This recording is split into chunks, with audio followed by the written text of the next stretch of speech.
¿Cómo hacer un presupuesto?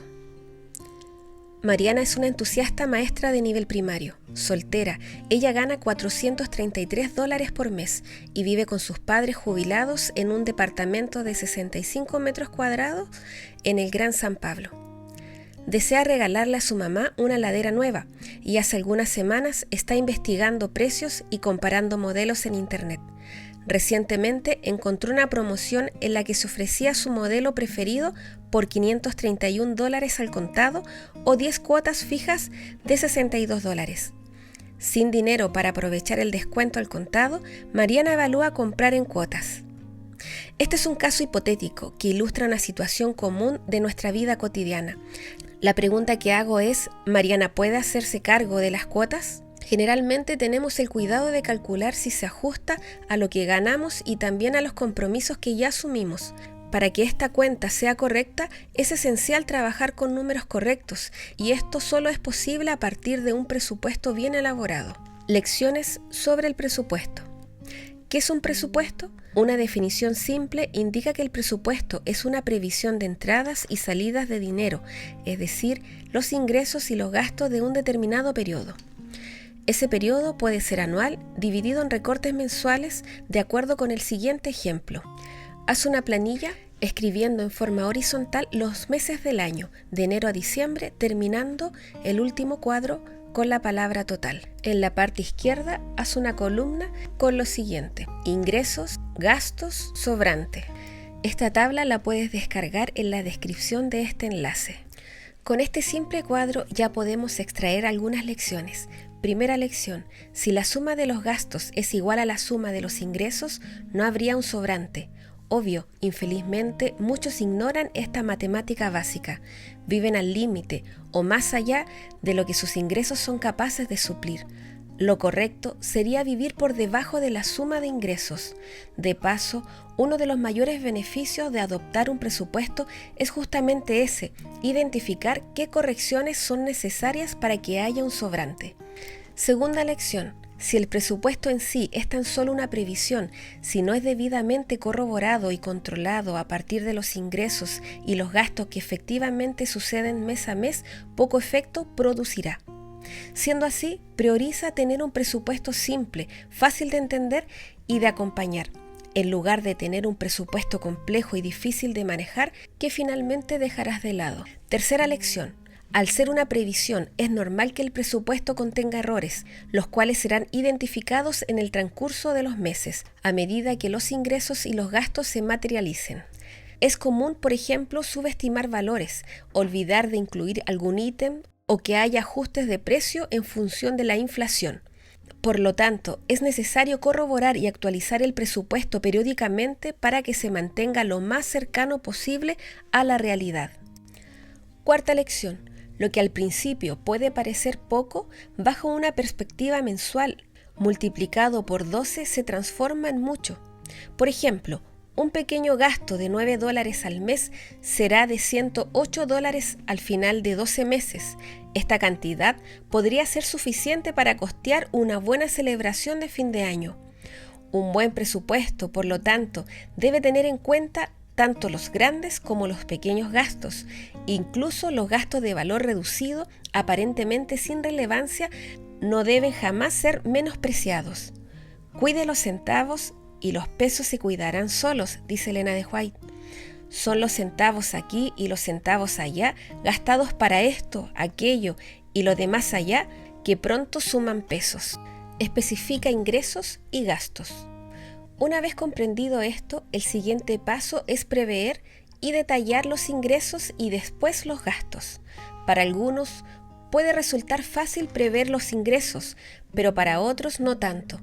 Esto puede variar en función de que si la persona tiene o no un trabajo remunerado, si este es formal o informal, si recibe algún plus por desempeño o si el ingreso varía de acuerdo con factores como picos de producción, cambio de estación, comportamiento del clima, fechas conmemorativas, vacaciones o el regreso a clases. A pesar de haber tantas realidades distintas, un consejo es bastante útil en todas ellas. Al prever los ingresos, sé cauteloso. Mejor es equivocarse para menos que para más. Piensa el ingreso como una valla o cerco en forma de círculo. A medida que amplíes el área de la valla, estarás expandiendo también la frontera segura que sirve para delimitar hasta dónde pueden ir tus gastos. Por eso es más prudente contar con una previsión de ingreso moderado o conservador. Otro aspecto importante por considerar es que en general los ingresos son una contrapartida que recibimos al agregar valor para alguien, ya sea con mano de obra, prestando un servicio o entregando un producto. Existe por lo tanto un trabajo involucrado y la expectativa de un ingreso futuro depende de que seamos capaces de realizarlo. Esa capacidad es una bendición de Dios, Deuteronomio 8, 17, 18. Por otra parte, aunque nuestro ingreso no dependa directamente de nuestro trabajo, sino que sea el resultado de las inversiones, sabemos que eso también proviene de la mano de Dios. Por ese motivo, todos somos llamados a honrar al Señor con nuestros bienes y con los primeros frutos de nuestros ingresos. Proverbios 3, 9. Por lo tanto, la primera parte del presupuesto consiste en separar la parte que le pertenece a Dios, es decir, diezmos y ofrendas. Una vez hecho esto y una vez sustraídos los impuestos, lo que reste en nuestro poder será finalmente el ingreso neto, aquel que nos sobra después de dar al César lo que pertenece al César y a Dios lo que pertenece a Dios. Mateo 22, 21.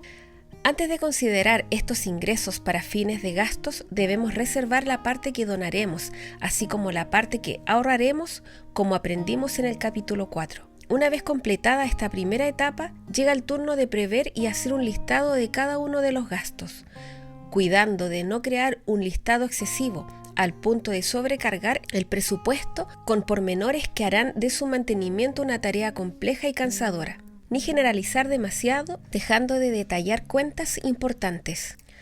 Por ejemplo, no necesitas detallar específicamente cuánto gastaste en jabones en el transcurso del mes, pero tampoco debes simplemente tener una cuenta titulada Compras del mes, de donde no se describa ni mínimamente lo que incluye ese gasto.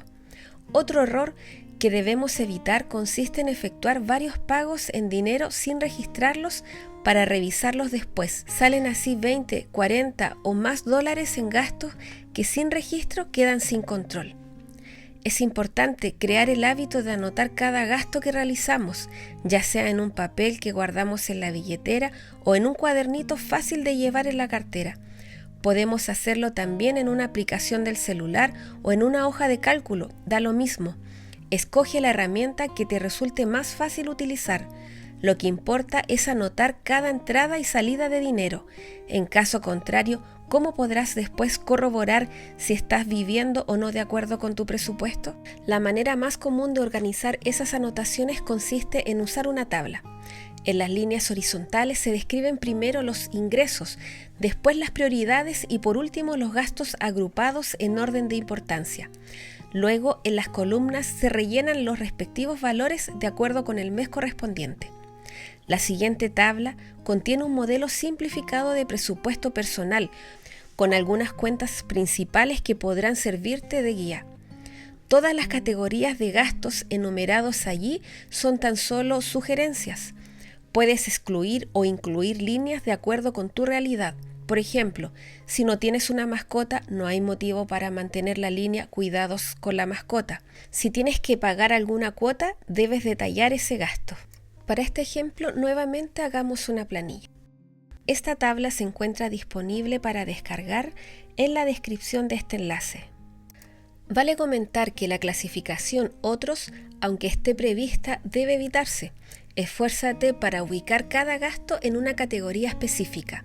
Cuanto más diligente seas en esto, más consciente serás sobre el perfil de tus gastos.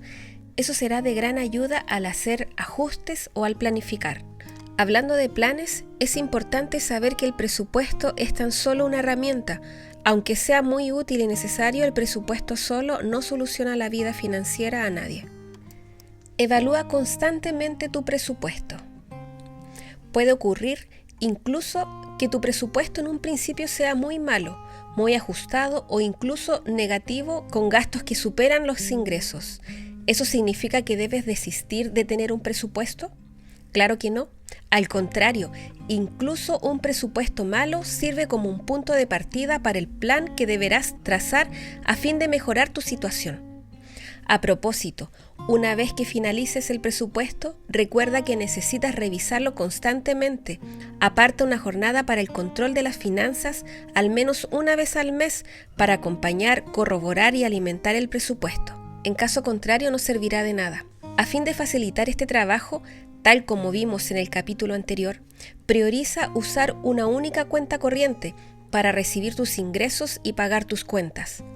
Al centralizar tus finanzas en un único banco o dos si es necesario, tendrás un registro automático de todo tu historial de transacciones. Después, esto facilitará el trabajo de corroborarlas una a una a partir del extracto bancario. En fin, mantener un registro de todas las entradas y salidas y confrontarlas siempre con el presupuesto es una tarea esencial, pero no necesita ser complicada. En verdad, es bastante simple, tan simple como sumar y restar. Muchos no lo hacen porque les parece que es aburrido o por mera pereza, pero la palabra de Dios advierte: por la pereza se hunde el techo, por el ocio gotea la casa. Eclesiastés 10:18. Como embajadores del reino, somos llamados a revelar al mundo el elevado estándar de excelencia que rige la patria celestial. Jamás deberíamos descuidarnos al punto de que el techo de nuestras finanzas se encorve y amenace con venirse abajo. Abracemos la responsabilidad de hacer lo que se debe ser hecho y dejemos la pereza de lado.